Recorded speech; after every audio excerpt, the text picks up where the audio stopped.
Hindi ako umalis sa anything na gusto. Tama. Hindi ako Diba? umalis.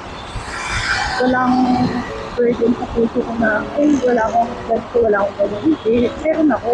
Aalis ako. Away man kayo, no? Huwag naman sana. Kahit anong mangyari, kaya ko sarili ko. Yun kasi yung ginawa ng mindset ng magulang ko sa amin lahat. Pati ng buong pamilya ko mismo, lola ko, mga tita ko, ito, yun ang laging reminder nila sa akin ng mga next generation nila na magkaroon kayo ng sarili ng pesa. Huwag kayong didepende sa bigay. Kasi paano kung hindi na nagbigay? Paano ko nagsawa na? Diba? Paano kung hindi ka na pala kaya ng kota na bibigyan sa'yo? Kawawa ka na. Paano pala pag di ka na love, ma'am, gano'n? Naman ganon. Huwag naman gano'n. Pala siya. Kasi bahala siya.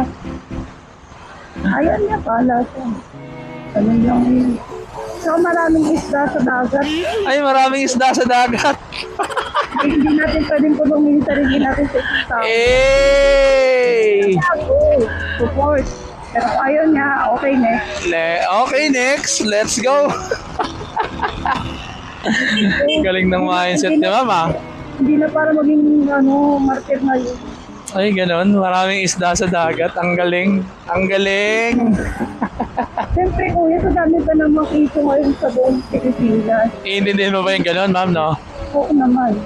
Ang lagi niya sabi nila, piliin mo maging masaya ako. Ayaw sa'yo, halos sa iba. Eh, apakas ni ma'am.